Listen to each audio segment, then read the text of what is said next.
This is a Central Florida cemetery.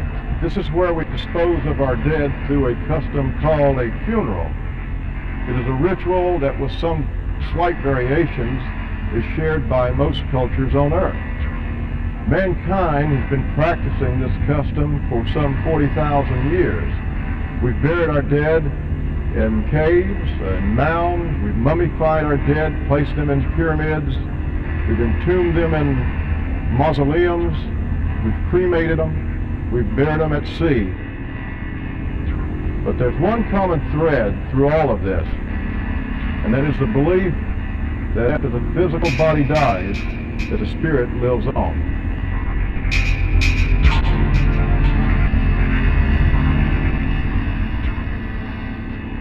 Two of the most ancient books speak of the spirit world. In Tibet, it is the Book of the Dead, actually an instruction booklet on how to transform from the physical being into the spirit. In the Western world, it's the Holy Bible, one of the most ancient books on earth, most popular read book too. And in that we find passages such as, "He is present in spirit, though absent in body, and the spirit shall return unto God who gave it."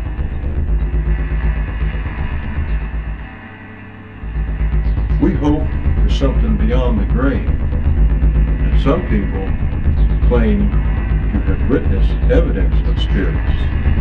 Some of the most famous cases are in Central Florida.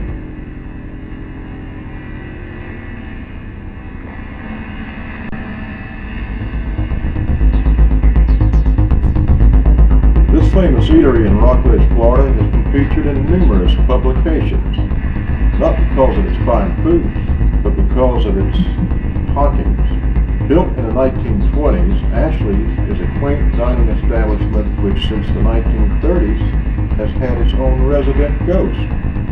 Both employees and customers have reported incidents that can only be explained as ghostly. Dishes have flown off the shelves in the kitchen. Customers reported being pushed by unseen hands.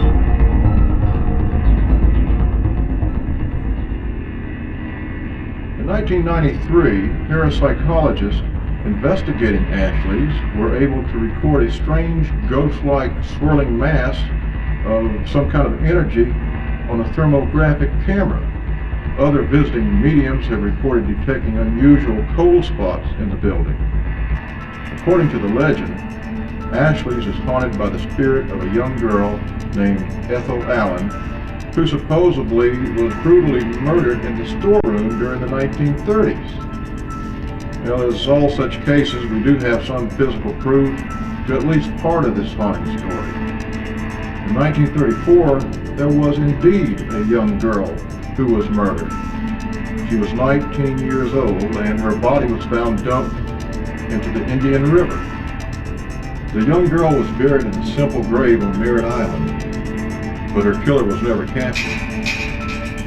So, was Ethel Allen really laid to rest in her grave, or does she still linger somewhere between life and death, perhaps still a patron of Ashley's restaurant?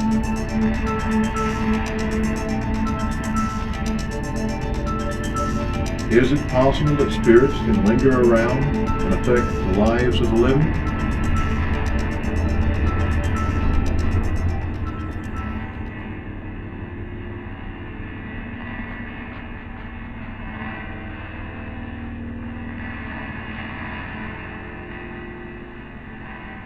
Consider another famous Central Florida haunted place, the Interstate 4 Dead Zone in northwest Seminole County.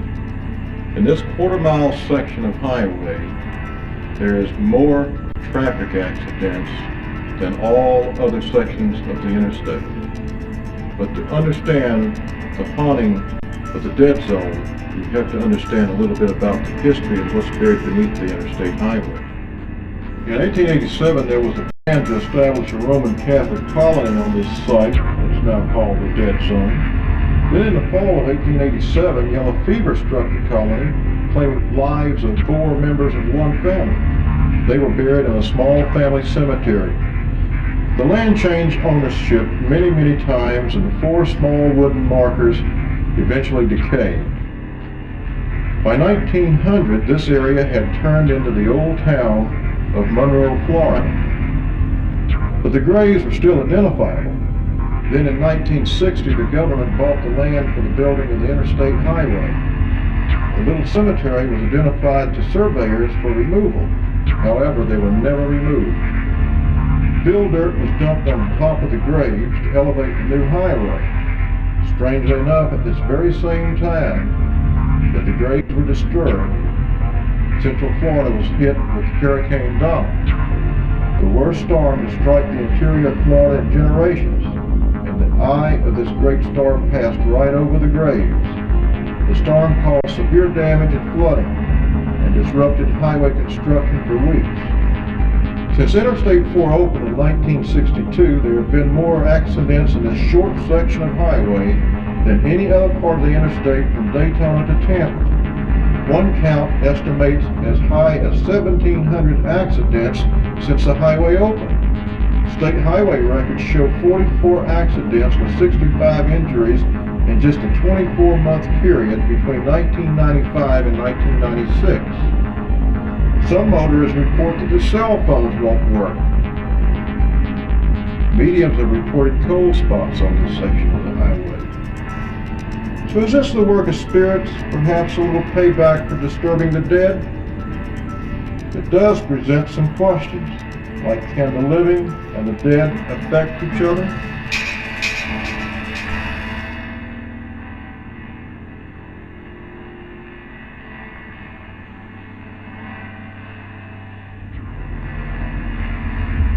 This is an interesting artifact from spiritualism. This old 100-year-old table was used by a medium in Central Florida between 1900 and 1920. Her name was Maggie Bell, and she could take this table and she could levitate it from the floor and she could make it float to the parlor of her house. Maggie Bell was a medium, spiritualist.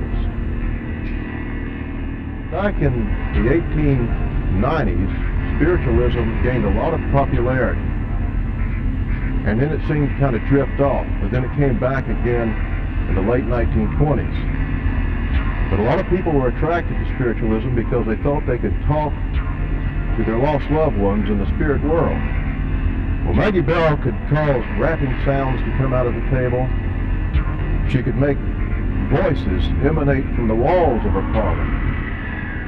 And she attracted a lot of people on Friday nights to what is called a seance, where they could ask their dearly departed for messages from the spirit world and be assured that they were okay over there and that things would be okay if they were to die and go to the other side.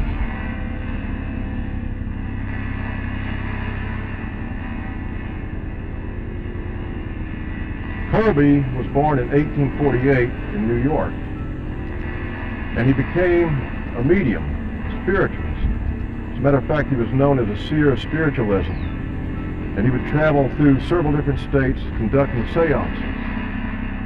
Well, at one seance in Lake Mills, Iowa, a spirit guide came to him in the form of an Indian princess, and this spirit guide instructed him to come to Central Florida and establish a center for spiritualism.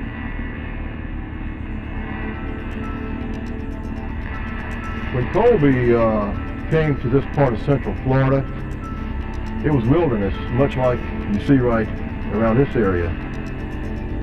And according to the story, this Indian spirit guide, by the name of Seneca, told him to come to Blue Springs, Florida, and to go east until he got to 7 hills.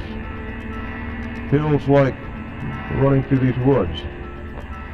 And he got to the 7 hills, he was to build a spiritual camp. And his intentions, after establishing himself in this area, was to build a camp that spiritualists from the north could come down to in the wintertime and practice their beliefs. Well, by the 1920s, this spiritual camp had grown into the town of Cassadaga, Florida.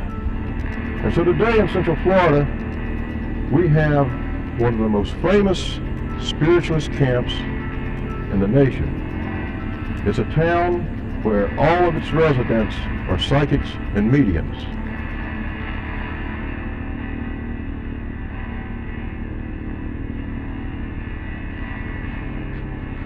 Spiritualism is the science, philosophy, and religion of continuous life. We believe that the spirit, essence, and personality of the individual continue even after we, what some people call, die. And we show and we prove through the science of mediumship that indeed we don't die. The best answer is to say that mediumship is one of the psychic sciences. And so the way we like to word it, we say all mediums are psychic because it is one of the psychic things that we do. Whereas mediumship takes it a little step further. It takes the psychic and goes into the finer vibrations of the spirit realm and can tap into not only the psychic vibrations, but into the spirit realms and hopefully communicate with those in the spirit world. A medium is a person that by their very nature, by their energy field, are very attuned and sensitive to vibrations of the higher realms. And they can consciously bring in information and communication into the psychic and the spirit realms.